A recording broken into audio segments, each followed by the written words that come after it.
ఎవరు నాయనా నీవు? ఎందుకింత ఆవేదన పడుతున్నావు?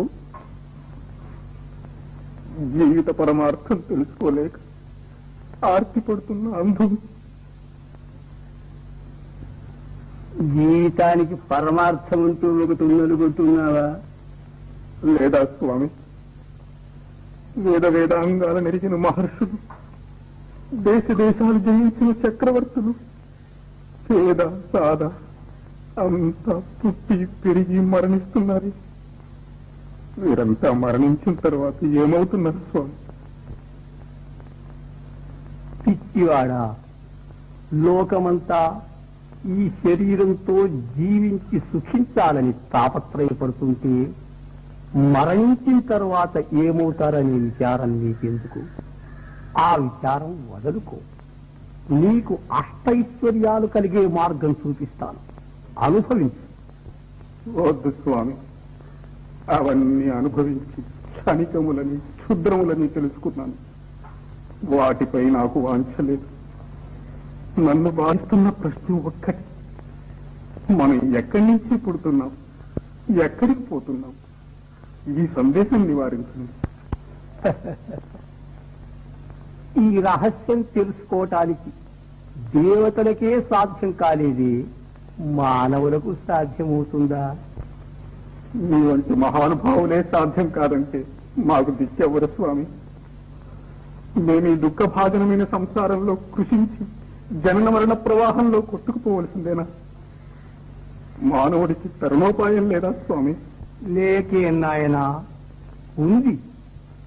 ఈ శరీరం విద్యలు రెంటితోనూ పుట్టింది. సంసార యాత్రకు మోక్షయాత్రకు ఇదే సాధనం.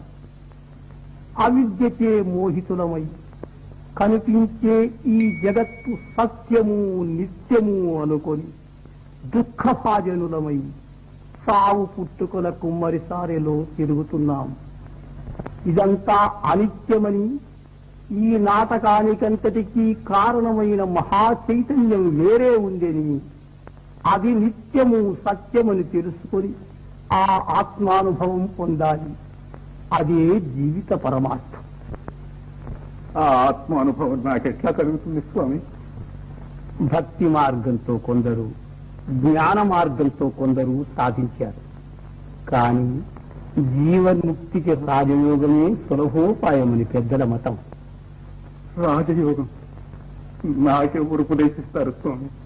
ఆ సమయం వచ్చినప్పుడు పరమాత్మే సద్గురువై వచ్చి ఉపదేశిస్తాడు. కారు చీకటిలో దారి తెలియక తికమక పడుతున్న నాకు వెలుగు వలె మీరు లభించారు. మీరే నా గురువులు, నా దైవం. ఆ యోగ రహస్యం నాకు బోధి సత్యస్వరూపం చూపించండి. అతి గుప్తమైన ఆత్మ విద్యను నీకు బోధిస్తున్నాను, సావధానుడమై విను. రసాన్ని కట్టేస్తే కాని స్వర్ణం కానట్టు మనస్సును కట్టివేస్తే కాని సత్యము కనిపించదు. మనస్సే మన బంధానికి మోక్షానికి కారణం. మనస్సు స్వాధీనము చేసుకుంటే మనకు స్వాధీనము కానిదే లేదు. ఆ సాధనే యోగం అంటారు.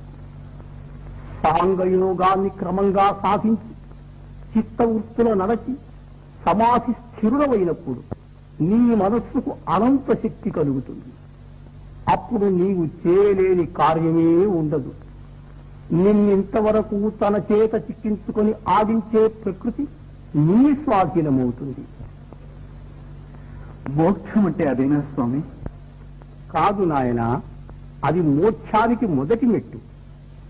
ఆ అనంత శక్తి ప్రలోభానికి మోసపోక సుస్థిర చిత్తుడవై ధ్యానిస్తే స్వయం ప్రకాశము, సచ్చితానందమయము, శాశ్వతమునైన స్వస్వరూపానుభవం కేవల జ్ఞాన రూపంగా నీవు అనుభవిస్తావు. తత్వమసి అంటే అది. అప్పుడు నువ్వు నేను ఒకటి. అది